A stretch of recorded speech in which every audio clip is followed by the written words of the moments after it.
শুভ সন্ধ্যা বন্ধুগণ, সবাইকে শুভ সন্ধ্যা। আজকে আমরা যেটা আলোচনা করব সেটা হচ্ছে প্রেসি রাইটিং। দেখো, আমরা বাংলাতে সার্চ সংক্ষেপ অলরেডি আলোচনা করেছি, ডেসক্রিপটিভ বেঙ্গলিতে, বাট আমরা ইংরেজিতেও আলোচনা করবো। দেখো, লেখার প্রসেস একই, বাট বাংলাতে আর ইংরেজিতে প্র্যাকটিস তো করতে হবে আলাদা করে। এমন তো না যে বাংলা প্র্যাকটিস করলে আমি ইংরেজি পেরে যাব, আমাকে আলাদা করে সময় অবশ্যই দিতে হবে। তো বেসিক্স যে রুল বলো বা বেসিক যে ফরম্যাট বলো, সেগুলো বাংলার সাথে মোটামুটি একই আছে, বাট তবুও আজকে আমি একটু ছোট্ট করে বলে দেবো। আজকে আমরা কোনো প্রেসি নিয়ে আলোচনা করব না, আজকে জাস্ট আমরা একবার রিকল করে নেব যে এর নীতি কি কি আছে। প্রথমে আমাদেরকে জানতে হবে যে প্রেসি জিনিসটা কি।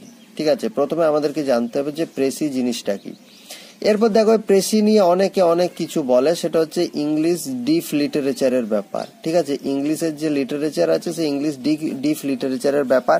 আমরা অত কিছু যুক্তি তর্কতে যাব না, আমরা সিম্পল কোশ্চেন এক্সামটা ক্র্যাক করার জন্য আমরা একটা ভালো প্রেসি লিখতে শিখবো, ব্যাস এইটুকু। আমরা একদমই যাব না প্রেসি হচ্ছে, কেউ বলেন প্রেসিটা জাস্ট একটা সামারি, কেউ বলেন একটা টেক্সট, কেউ বলেন just gist of the passage, আবার অনেকে বলেন না, precis is not like a gist. So আমরা ওইদিকে যাচ্ছি না।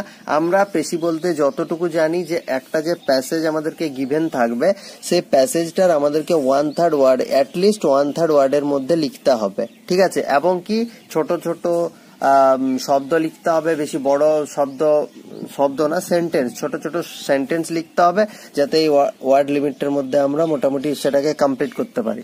এরপর এমন তো না যে একটা প্যাসেজ দেওয়া আছে, আমি 1/3 করে লিখে নিলাম, তাহলে আমার হয়ে গেল। ব্যাপারটা এরকম মোটেও না। ব্যাপারটা প্রথম যে আমাকে কাজ করতে হবে কি, প্রথমে আমাকে রিড করতে হবে। ঠিক আছে, প্রথমে আমাকে প্যাসেজটা রিড করতে হবে, তারপর সেটার যে ইনার মিনিংটা আছে, সেই ইনার মিনিংটা ভালো করে আমাকে বুঝতে হবে, ইনার মিনিংটা এক্সট্রাক্ট করতে হবে। দরকার পড়লে তুমি কি করবে, এখানকার যে ইম্পর্টেন্ট আসপেক্ট গুলো আছে, যে কথাগুলোকে বাদ দেওয়া যাবে না, সেগুলোকে তুমি আন্ডারলাইনও করে নিতে পারো, বাট একটা কথা কি, সেম টু সেম কপি করবে না, don't copy, same to same copy করবে না। যে প্যাসেজটা আমার যেটা বলতে চাইছে তার মধ্যে এটা একটা ইম্পর্টেন্ট লাইন, আমি এই লাইনটাকে জাস্ট আমার প্রেসির যেখান থেকে লিখছি প্রেসিটা আমি কপি করে দেবো। Copy never copied. তুমি কি করতে পারবে, তুমি এর সিনোনিম ইউজ করতে পারো, বা সিমিলার মিনিং। এক কথায় আমি যেটা বোঝাতে চাইছি, সিমিলার মিনিং, এটা যেটা সিমিলার মিনিং বোঝাচ্ছে এরকম কোন জিনিস তোমাকে এখানে লিখতে হবে, তবেই তো তোমার ইনোভেটিভ আইডিয়াটা পরীক্ষক বুঝতে পারবে না। তুমি যদি সেম টু সেম সবকিছু টুকে দিলে প্যাসেজ থেকে নিয়ে, তাহলে তো তোমার মধ্যে ইনোভেটিভ কিছু দেখা গেল না, তুমি জাস্ট ওটাকেই জিস্ট করে লিখেছো, এটাই বুঝবেন। আচ্ছা, 1/3 ওয়ার্ডের মধ্যে, আচ্ছা এখানে আমরা যখন বাংলাতে আলোচনা করেছিলাম তখন আমরা বুঝি এক্সট্রা অনেক কিছু দেওয়া থাকে, প্যাসেজে এক্সট্রা অনেক কিছু দেওয়া থাকে। হয়তো কোথাও মহাকাব্যের কথা বোঝাতে গেছেন, সাথে সেখানে নদীর তুলনা দিয়ে শুরু হয়েছে। আমরা বাংলাতে এরকম একটা প্যাসেজ আলোচনা করেছিলাম, যেখানে কিন্তু শুধুমাত্র মহাকাব্যটাই মেন, নদীটাকে রূপক হিসেবে বোঝানো হয়েছে। তাহলে সেক্ষেত্রে আমি নদীর প্রসঙ্গটা পুরো বাদ দিতে পারবো। এবং আমি তখন এই কথাটা বলেছিলাম যে যারা প্র্যাকটিস করে প্রেসি লিখছে এক্সাম হলে, এবং যারা উইদাউট প্র্যাকটিস এক্সাম হলে প্রেসি লিখছে, তাদের লেখার মধ্যে অবশ্যই পার্থক্য হবে। তারা নদীর প্রসঙ্গটা বাদ দিতে পারবে না হঠাৎ করে। তো আমাকে কি করতে হবে, মেন যে থিমটা, সব থেকে আমি প্রথমে বললাম ভালো করে রিড আউট করার পর থিমটাকে আমাকে বের করতে হবে, যে এই প্যাসেজটার অ্যাকচুয়াল মিনিংটা কি বোঝাতে চাইছে। ঠিক আছে, সেটার সাথে সাথে আমাকে ওয়ার্ড লিমিটটা মনে রাখতে হবে, যে এত ওয়ার্ডের মধ্যে মোটামুটি। কখনো তোমার হচ্ছে প্রেসির যে তুমি প্রেসি লিখছো সেটা হচ্ছে মানে সেম টু সেম হবে না, ওয়ার্ড লিমিট বা তার থেকে বেশি প্যাসেজের থেকে বেশি ওয়ার্ড সেটা কখনোই হবে না। আচ্ছা, প্যারা, আর একটা কথা বলার, কোশ্চেন পেপারে 2, 3, 4টেও প্যারাগ্রাফ থাকতে পারে। তুমি যখন প্রেসি লিখবে সেটা একটা প্যারাগ্রাফের মধ্যেই লিখতে হবে। ঠিক আছে, ওয়ার্ড লিমিটটা এখানে খুব ইম্পর্টেন্ট। এবং আরেকটা মেন যেটা কথা, একটা আই ক্যাচি টাইটেল দিতে হবে, শিরোনাম যেটাকে বলে, আই ক্যাচি একটা টাইটেল দিতে হবে, এবং অবশ্যই সেটা রিলিভেন্ট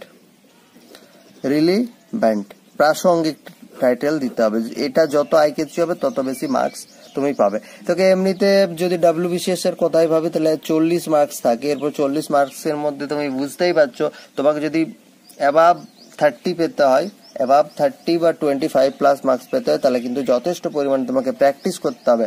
যত বেশি প্র্যাকটিস করবে তত, দেখো এটা মেনলি তোমার কি, এটা মেনলি হচ্ছে তোমার রাইটিং অ্যাবিলিটি, ঠিক আছে, এটা মেনলি তোমার কি রাইটিং অ্যাবিলিটি। এই যে ডেসক্রিপটিভ ইংলিশ, তাহলে এগুলো একদিনের জিনিস না, যে কোনো বিষয়ে দক্ষ হওয়া একদিনের জিনিস না, এটা তোমাকে বারংবার প্র্যাকটিস করতে হবে। বারংবার প্র্যাকটিস করলে তবে তুমি ফাইনালি একটা জিনিসে গিয়ে দাঁড়াতে পারবে। তাহলে এই গেল আমাদের প্রেসি। আমরা কাল থেকে স্টার্ট করবো, এক একটা প্যাসেজ ধরে ধরে প্রেসি আলোচনা করা শুরু করব, ঠিক যেরকম করে বাংলাতে করেছিলাম। প্রত্যেকদিন একটা করে আলোচনা করব। তাহলে কি বললাম আমি, এইখানটা খুব ইম্পর্টেন্ট, ইনার মিনিংটা বের করবে। এবার তুমি তো বুঝতে পারলে যে এই একটা ধরো প্যাসেজ আছে, ধরে নাও যে কোনো নিয়ে বললো, এখানে ধরো সুপারস্টিশন নিয়ে কথা বলা আছে, সুপারস্টিটিউশন নিয়ে কথা বলা হয়েছে, বাট উদাহরণ অন্য দিক থেকে মানে টানা হয়েছে প্যাসেজটাতে। তাহলে তুমি বুঝে গেলে যে এটা সুপারস্টিশন দূরীকরণ নিয়ে বলেছে। তাহলে তুমি ওখানের মেন যে লাইনগুলো যেগুলো বাদ দেওয়া যাবে না সেগুলো এরকম আন্ডারলাইন করে নিলে।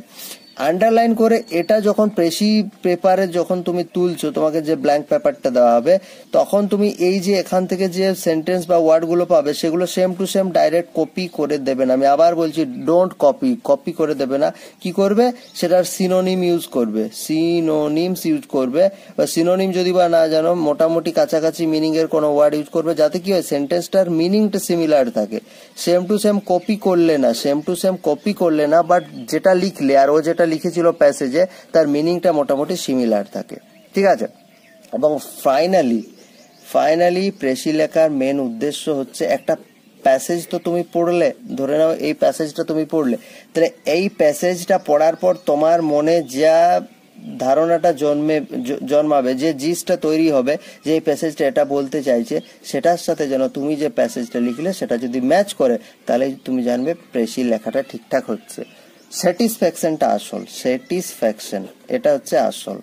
তুমি একটা পড়লে জিস্ট, হ্যাঁ এই প্যাসেজটা থেকে এটা মোটামুটি এটাই ডিটারমাইন করা হচ্ছে, এটাই বোঝাতে চাওয়া হচ্ছে, এবং তুমি এই প্রেসিটা দেখছো যখন, হ্যাঁ ঠিকঠাক আছে, মিলে যাচ্ছে, তার মানে তুমি ঠিকঠাক প্র্যাকটিস করছো, ঠিক আছে। তাহলে এই কথাগুলোই বলার ছিল। আর আমরা তো বাংলাতে আলোচনা করেছি, বাট কথা বলে তো শুধু হবে না, আমাদেরকে প্র্যাকটিস করতে হবে।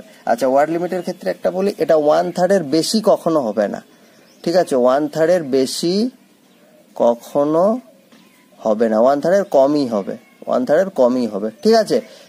কখনো দেখবে 1/3 হবেই না, কারণ ওই প্যাসেজটা যে পরিমাণ যেটা বোঝাতে চাইছে, তুমি দেখবে দুটো লাইনের মধ্যে সেটা খুব ভালো করে লিখে দিতে পারলে।